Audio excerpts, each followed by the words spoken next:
soumis à ta seule et unique présence au nom de Jésus. Amen. Je prie et je lis tout agent du diable qui s'est infiltré au milieu de nous ce matin pour semer la zizanie, pour tuer des vies, pour faire du mal à tes enfants. Au nom de Jésus, que la puissance d'en haut le neutralise maintenant au nom de Jésus. Amen. Saint-Esprit, règne en maître au nom de Jésus. Amen. Encore une fois, Saint-Esprit, règne en maître au nom de Jésus. Amen. Que tout ce que nous dirons ce matin fasse du bien à ton peuple et que la gloire te revienne à toi et à toi seul dans le nom de Jésus. Amen. Amen. Les bien-aimés, je vous salue dans le nom de Jésus. Et je bénis le Seigneur pour nos vies respectives. Pour tous les sacrifices que nous consentons pour la gloire de Dieu dans cette église. Que le Seigneur ne cesse pas de nous bénir au nom de Jésus. Recevez le multiple de tout ce que vous avez investi dans la maison de Dieu au nom de Jésus. Et que vos projets personnels trouvent satisfaction au-delà de vos attentes au nom de Jésus. Amen. Amen. Plongeons nos regards dans la parole de Dieu et lisons 2 Rois au chapitre 7. Le deuxième livre des Rois, chapitre 7, à partir du premier verset. Élisée dit, écoutez la parole de l'Éternel. Ainsi parle l'Éternel. Demain, à cette heure, on aura une mesure de fleur de farine pour un cycle et 2 mesures d'orge pour un cycle à la porte de Samarie. L'officier sur la main duquel s'appuyait le roi répondit à l'homme de Dieu. Quand l'Éternel ferait des fenêtres au ciel, pareille chose arriverait-elle? Et Élisée dit, tu le verras de tes yeux, mais tu n'en mangeras point. Il y avait à l'entrée de la porte 4 lépreux qui se dirent l'un à l'autre, quoi? Resterons-nous ici jusqu'à ce que nous mourions? Si nous songeons à entrer dans la ville, la famine est dans la ville et nous y mourrons. Et si nous restons ici, nous mourrons également. Allons nous jeter dans le camp des Syriens. S'ils nous laissent vivre, nous vivrons, et s'ils nous font mourir, nous mourrons.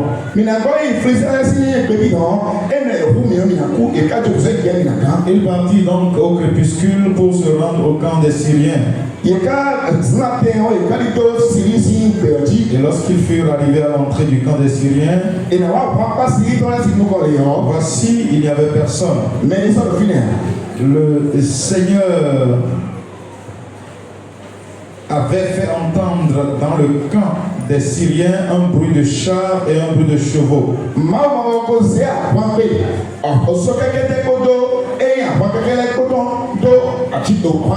Le bruit d'une grande armée. Et ils s'étaient dit l'un à l'autre, voici le roi d'Israël a pris à sa solde contre nous les rois des Hétiens et les rois des Égyptiens pour venir nous attaquer.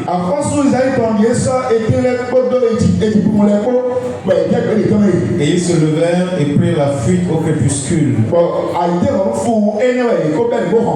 abandonnant leurs tentes, leurs chevaux et leurs ânes. Le camp tel qu'il était, et ils s'enfuirent pour sauver leur vie. Les lépreux étant arrivés à l'entrée du camp, pénétrèrent dans une tente, mangèrent et burent, et en emportèrent de l'argent, de l'or et des vêtements qu'ils allèrent cacher.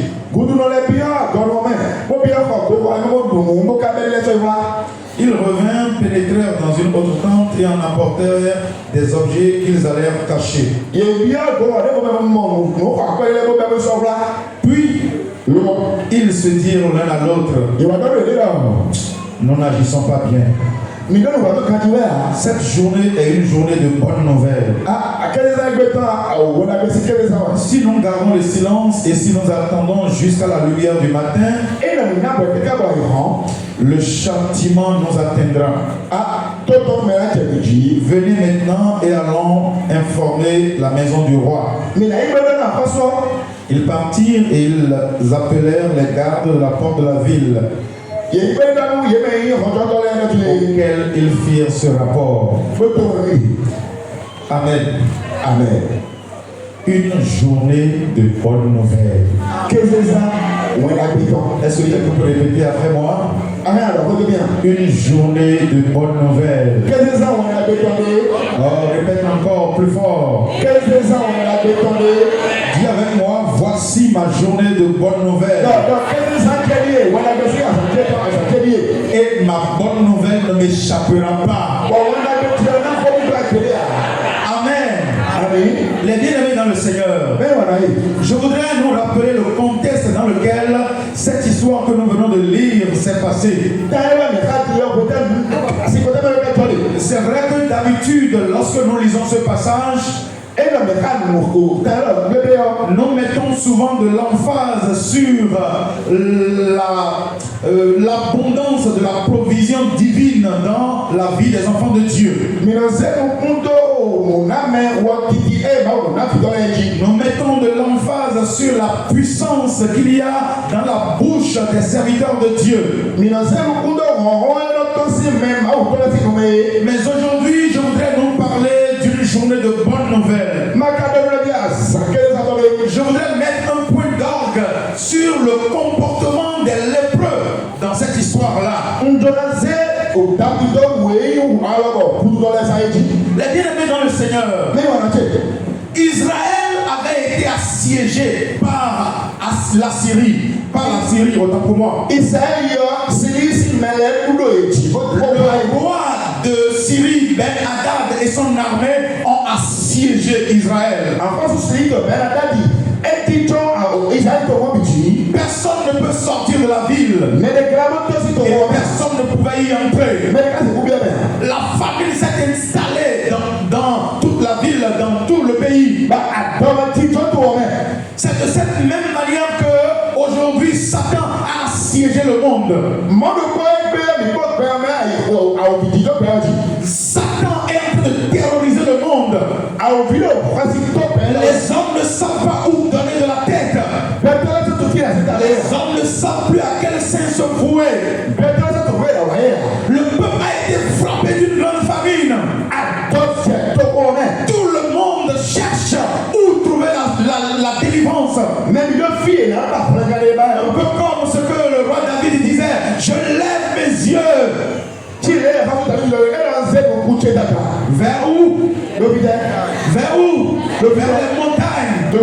Mais est-ce que c'est vers les montagnes que les yeux de celui qui recherche le salut devraient être tournés? Mais effectivement, en Israël, en ce moment-là, les hommes ont commencé par rechercher de la solution pour leur famine. Et dans cette recherche de solution, ils en sont venus au point où ils tuaient leurs propres enfants et en consommaient la chair. Les bien-aimés dans le Seigneur, si aujourd'hui nous voyons dans le monde, il y a la sorcellerie par endroits. Si les gens s'adonnent au charlatanisme, si les gens s'adonnent à la magie, si les gens s'adonnent à toutes sortes de pratiques malsaines, obscures, c'est bien parce qu'ils sont en train de chercher la solution à un problème. Oh, Israël était assiégé. Israël était encerclé. Nous aussi, le monde est aujourd'hui encerclé. Les chars ont entouré Israël. Et les gens cherchent la solution. Les gens cherchent la solution. Si seulement une bonne nouvelle pouvait arriver maintenant. Si seulement on pouvait me dire que c'est aujourd'hui la fin de ma souffrance. Si seulement on pouvait me dire que plus jamais je ne vivrai ce que j'ai vécu jusqu'ici. Mais le Seigneur m'envoie te dire ce matin que c'est aujourd'hui la journée de la bonne nouvelle. Oh, je te dis que c'est aujourd'hui la journée de la bonne nouvelle. C'est ainsi que l'homme de Dieu a annoncé au peuple la solution que le Seigneur allait apporter. Les gens n'y ont pas cru. Les gens n'y ont pas cru. Comme aujourd'hui le monde ne croit pas que le salut est déjà là. Le salut n'est pas à venir. Il est dans le Seigneur. Toi qui es ici, qui es un fréquentateur d'église, tu as déjà parcouru plusieurs églises avant d'être ici. Et jusqu'ici, tu n'as pas encore donné ta vie à Jésus. Parce que tu ne crois pas encore que la solution est déjà là. Je suis ici pour te dire que c'est aujourd'hui la journée de la bonne nouvelle.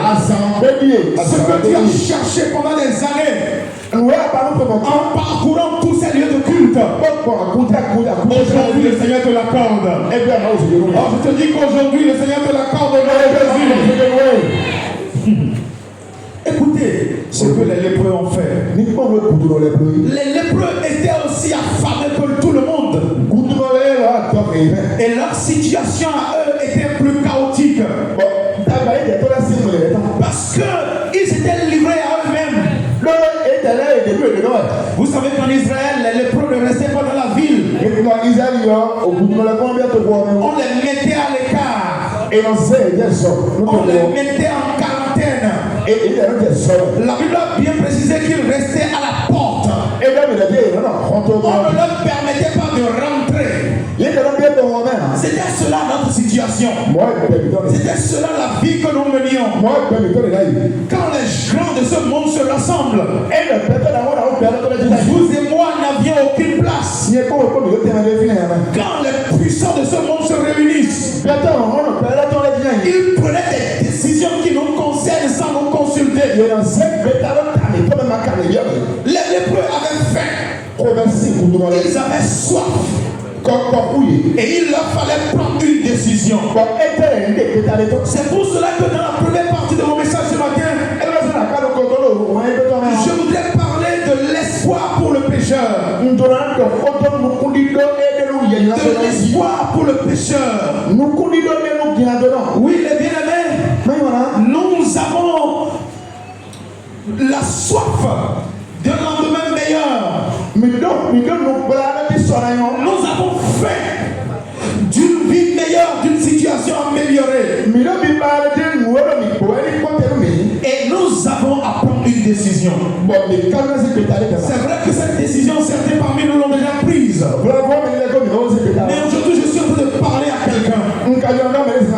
Toi qui es convaincu dans ton cœur que jusqu'ici, tu n'as pas encore donné ta vie à Jésus. Parce que nous ne devons pas nous tromper. Il y a bien à l'église plein de fréquentateurs. Il y a bien à l'église plein de soi-disant chrétiens plutôt que des disciples.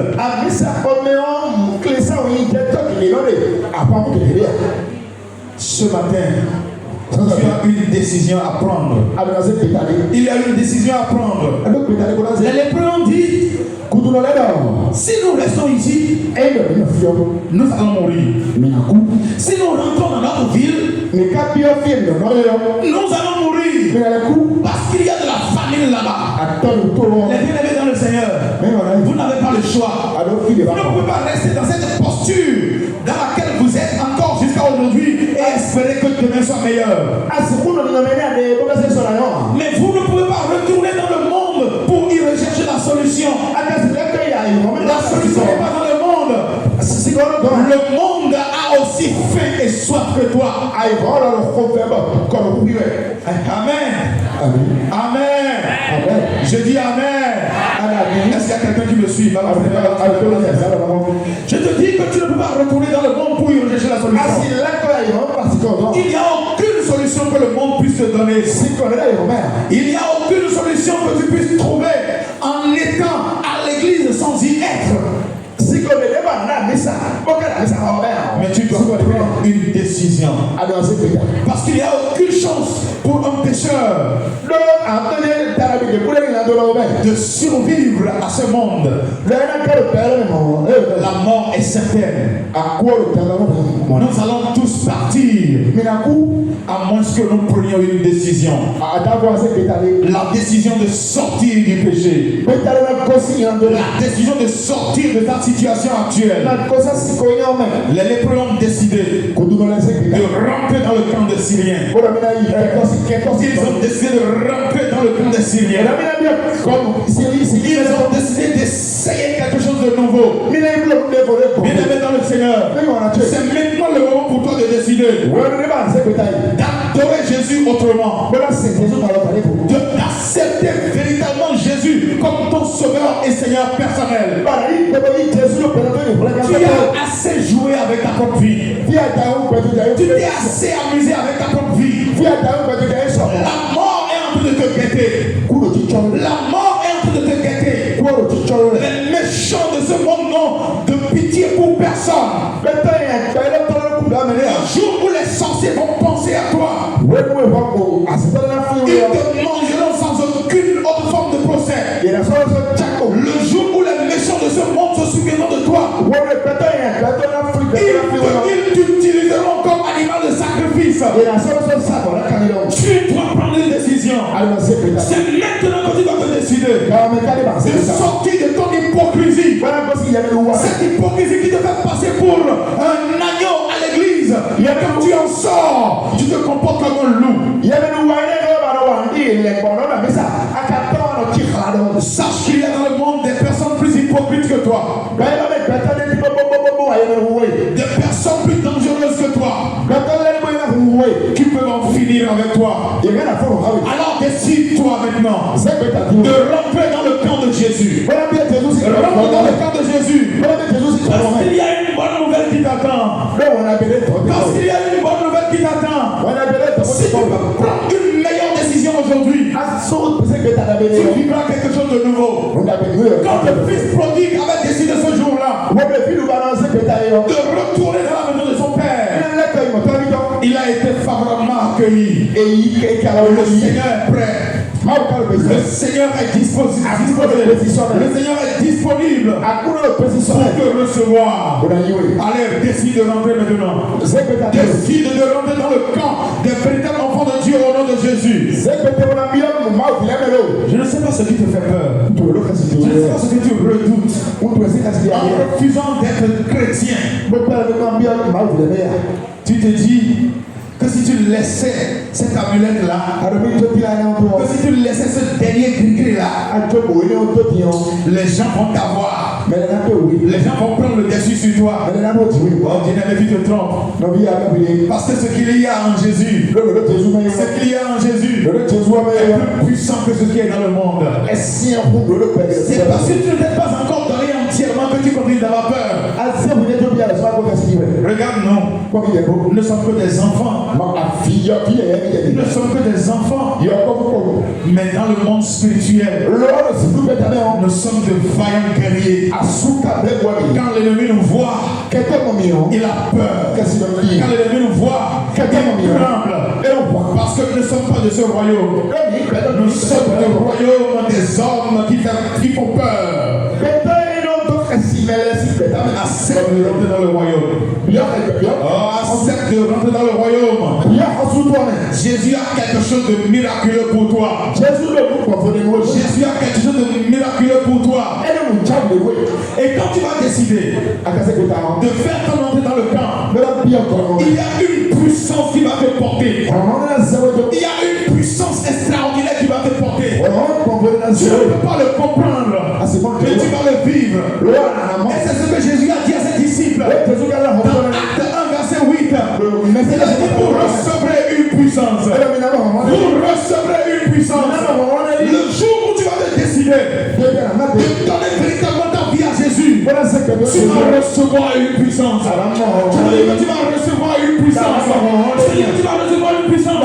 Allez, reçois-la maintenant. Reçois-la maintenant. La puissance pour marcher sur les serpents et sur les scorpions. La puissance pour marcher sur toute la puissance du méchant. Cette puissance va te relever. Et quand les lépreux ont décidé de rentrer dans le camp des Syriens, quelque chose s'est passé. Quelque chose s'est passé. Ton Dieu est puissant, mais il attend de toi qu'une décision. Avant que lui, il ne se mette en action, il faut que toi, tu prennes une décision et que tu poses un pas. Le pas de la foi, l'engagement de la foi. Quand les lépreux ont commencé par marcher dans le camp des Syriens, quelque chose a commencé par se passer. Et c'est cette même chose qui va se passer dans ta famille.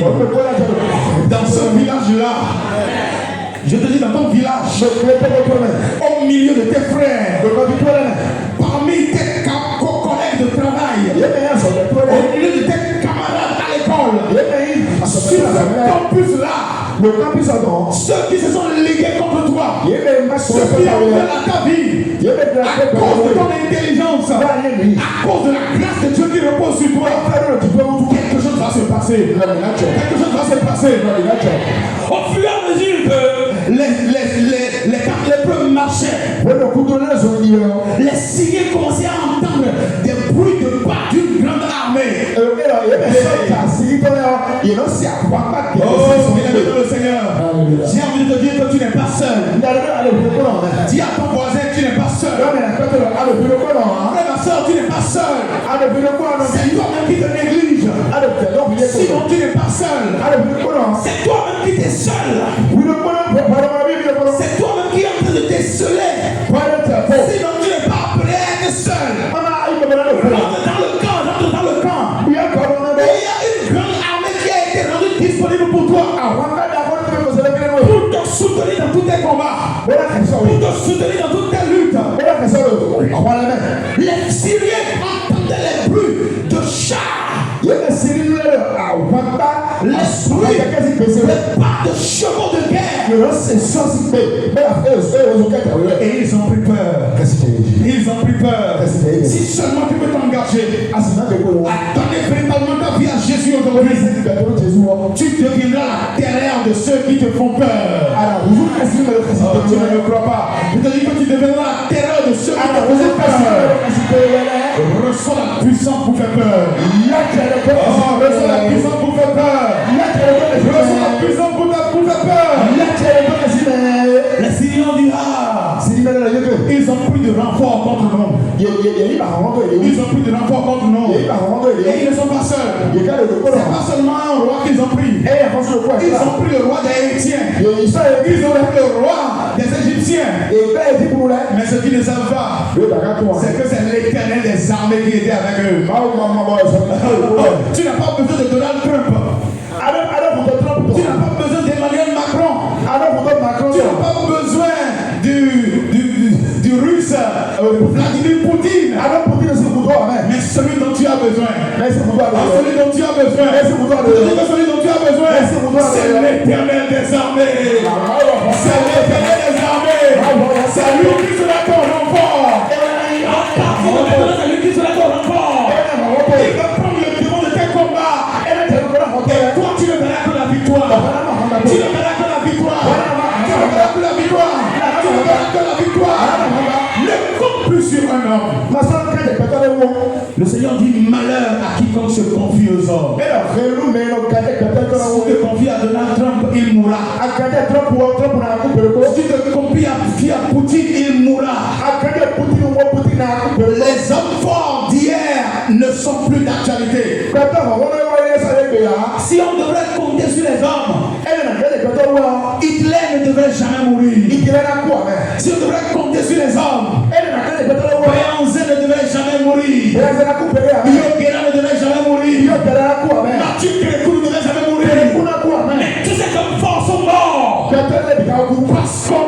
compter sur eux. Mais celui dont je te parle, c'est lui qui a été capable de donner sa vie en rançon pour plusieurs.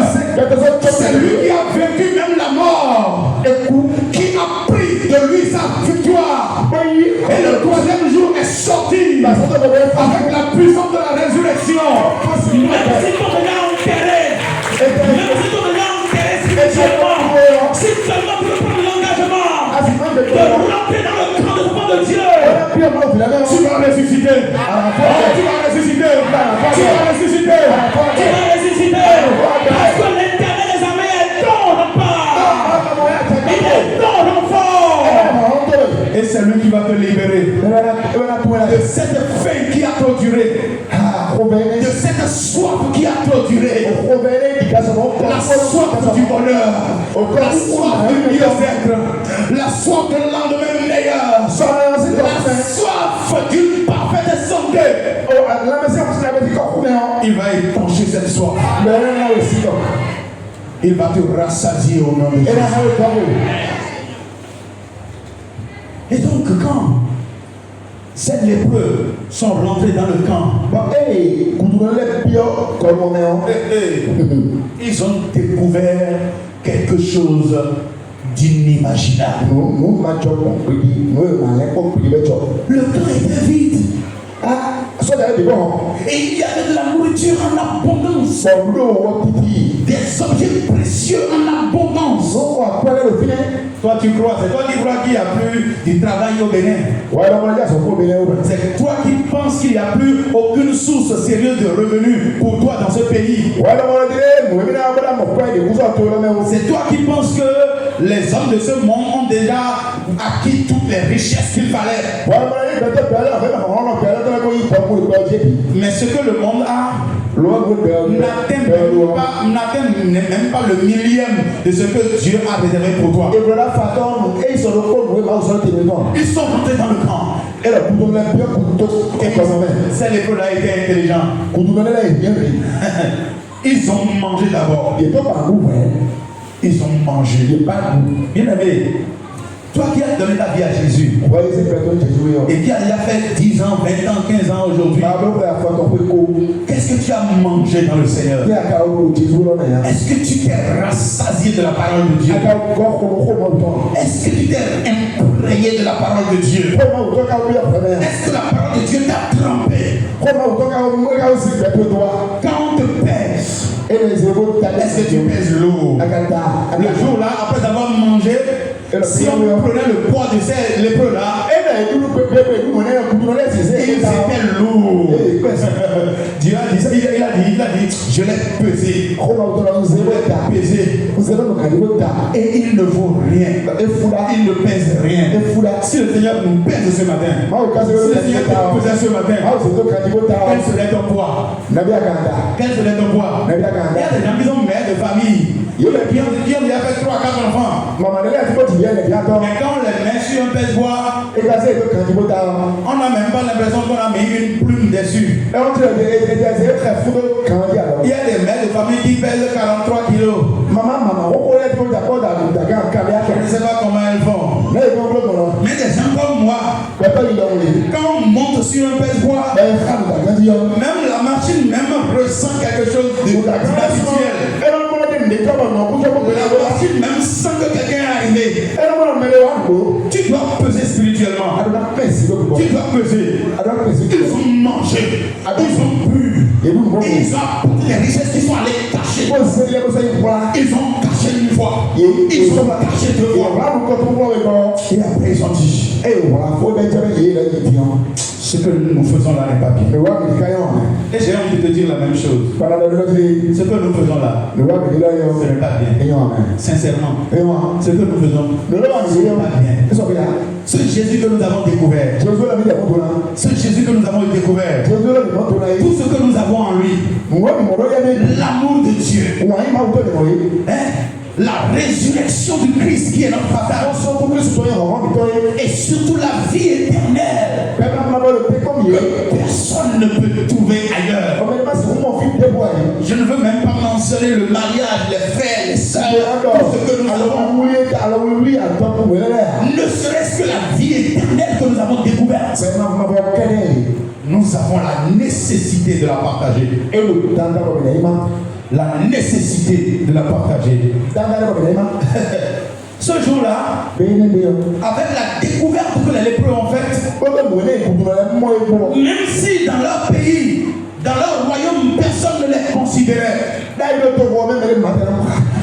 si dans leur royaume, personne ne leur accordait de la valeur, ils étaient devenus des personnalités. Ils étaient devenus des personnes importantes. Oui, bien aimé. Tu dis que dans ta famille, personne ne te considère. Tu dis que dans ta famille, tu n'es personne parce que tu n'as pas de l'argent. Tu n'as pas de gros diplôme. Tu n'as pas de grande richesse. Mais ce que tu as là, ce que toi tu as découvert en Jésus mérite d'être partagé. Cela mérite d'être partagé. Tu dois sortir. Tu dois te rapprocher. Et tu dois annoncer la bonne nouvelle. Ah, tu dois annoncer la bonne nouvelle. Un ami à moi m'a donné un témoignage il y a quelques jours qui m'a beaucoup touché. Il a dit qu'il avait un cousin. Un cousin qui était musulman, avec qui il s'entendait très bien. Il parle de tout et de rien. Et quand il lui donne des conseils, il écoute, il fait. Mais il était musulman. Après un moment, ils se sont perdus de vue. Et quelques années après, le cousin lui a écrit pour lui dire: ah mon frère, vraiment je veux te voir, hein, parce que j'ai une bonne nouvelle pour toi. Et quand ils sont vus, le cousin a dit: tu sais que tu as mal agi à mon égard. Sincèrement, tu m'as fait du mal. Toi, tu savais que Jésus était bon comme ça. Et toi-même, tu sais que quand tu me parles, je t'écoute. Et tu ne pouvais même pas essayer de me parler de Jésus avant que je le refuse. Mais je suis venu t'annoncer que maintenant j'ai Jésus. Je suis devenu chrétien. Et maintenant tu peux me parler sans limite. Tu peux me parler sans peur, sans crainte. Si tu peux me dire quelque chose, dis-le-moi. Les bien-aimés dans le Seigneur, quand les lépreux là ont quitté le camp des Syriens et sont venus à la porte de la ville, quand ils ont ouvert la bouche et ont parlé, la Bible a dit que les soldats qui ont entendu là, ils ont crié, et ils sont allés porter la nouvelle à la maison du roi. L'erreur que nous commettons souvent, c'est que nous regardons les gens physiquement au lieu de les regarder spirituellement. Les gens sont prêts, ils attendent quelqu'un pour venir leur annoncer la bonne nouvelle. Tu seras surpris le jour où tu auras le courage de parler de Jésus à ton patron. Ce patron méchant, ce patron impoli, ce patron qui n'a d'égard pour personne, tu seras surpris qu'il t'écoute sans même piper mot. Tu seras surpris le jour où tu auras le courage de parler de Jésus à ce féticheur là, ce féticheur de te faire des gris-gris là, le jour où tu auras le courage d'aller lui dire que Jésus l'aime, tu seras surpris de le voir accepter Jésus facilement. Les soldats ont écouté le message des lépreux. Les lépreux ont eu le culot de s'adresser aux soldats à la porte de la ville. Il y a des soldats qui t'attendent. Il y a tout un peuple qui t'attend. Imaginez un instant que les lépreux là se soient abstenus de porter la nouvelle au camp d'Israël jusqu'au lendemain. Peut-être que les Syriens vont se dire finalement: amen. C'était une fausse alerte. Ce qu'on a entendu, non, c'était pas vrai. Et Israël, tout Israël allait mourir de faim. Il y a des gens qui sont en train de mourir. Dans ta famille, il y a des gens qui sont en train de mourir. Dans ton environnement immédiat, il y a des gens qui sont en train de mourir. Ils attendent de toi une bonne nouvelle. Et c'est aujourd'hui. Dis à ton voisin, c'est aujourd'hui. Touche-le et dis-lui, c'est aujourd'hui. C'est aujourd'hui. C'est aujourd'hui. C'est aujourd'hui. C'est aujourd'hui. C'est pourquoi, dans la troisième partie, je voudrais nous dire que demain ne nous appartient pas. Bien-aimé, demain ne t'appartient pas. Pourquoi prends-tu l'habitude de toujours remettre à demain ce que toi tu peux faire aujourd'hui? Dans Proverbe chapitre 27, la Bible dit: ne te vante pas du lendemain. Vous savez, j'ai grandi dans une famille où j'ai toujours pris mon papa pour un homme méchant. Juste parce que ma maman n'est pas restée auprès de mon père quand je grandissais. Mais à force de grandir moi-même, à force de fonder mon propre foyer, à force d'assumer un certain nombre de responsabilités dans la vie, j'en suis venu à comprendre que au lieu de détester mon père, je devrais plutôt l'aimer et le remercier. Quand je compte le nombre d'enfants que mon papa avait et l'investissement qu'il a fait sur chacun de nous pour que nous soyons là où nous sommes aujourd'hui, je pense que au-delà de tout, mon papa méritait que je le remercie. Il méritait que je l'aime, que je lui dise que je l'aime. Même si ma mère n'était pas restée auprès de mon père, je connais des hommes méchants qui ont tué leur femme. Mais il ne l'a pas tué. Malheureusement, je ne peux plus jamais dire à mon père que je l'aime. Je ne peux plus jamais voir mon père quelque part et lui dire merci pour tout ce qu'il a fait pour moi. Bien aimé, si tu dois quelque chose à quelqu'un, c'est aujourd'hui que tu dois lui donner. Les 4 lépreux n'ont pas attendu le lendemain. Ils ont battu le fer quand il était chaud. Ils sont retournés dans leur ville pour leur porter la bonne nouvelle. C'est aujourd'hui. C'est aujourd'hui que tu dois faire quelque chose de nouveau. Que tu dois apporter la joie dans le cœur de quelqu'un. Comme je vous le dis d'habitude, vous qui avez encore vos parents qui vivent, c'est aujourd'hui que vous devez retourner les voir. Appelle ton père, appelle ta mère, tout de suite, quand nous allons finir, et dis-lui que tu l'aimes. Dis à ta mère que tu l'aimes. Dis à ton père que tu l'aimes. Avant qu'il ne soit trop tard.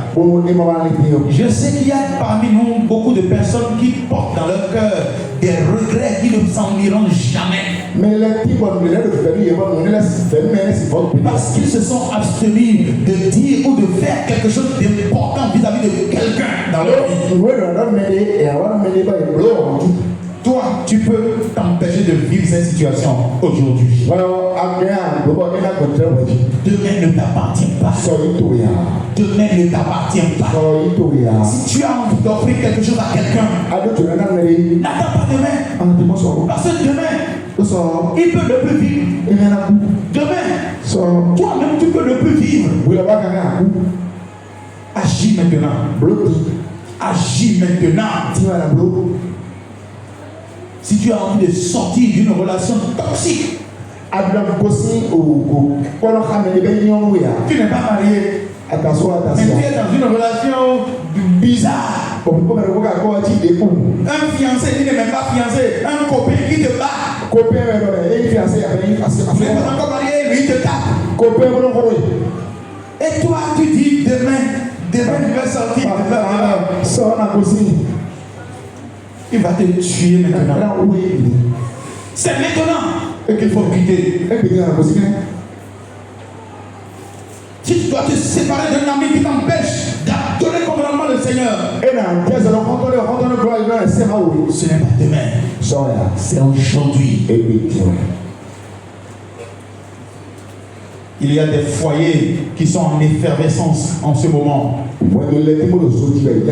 où des maris et des femmes ne s'entendent plus, maman, quand papa il passent tout leur temps à se chamailler, à se battre. a comment le téléphone Et quand ils finissent de se bagarrer dans une journée, ils se gardent rancune indéfiniment. Parce que chacun est sûr que demain il verra encore l'autre pour que la rancune continue. Mais demain peut être trop tard. Demain peut être trop tard. Des maris ont déjà perdu leur femme ici. Des femmes ont déjà perdu leur mari ici. Des parents ont déjà perdu leurs enfants ici. Si tu veux faire quelque chose d'important pour tes enfants, fais-le aujourd'hui. Si tu veux faire quelque chose d'important pour ta femme, pour ton mari, fais-le aujourd'hui. Si tu veux pardonner à quelqu'un son offense, fais-le aujourd'hui.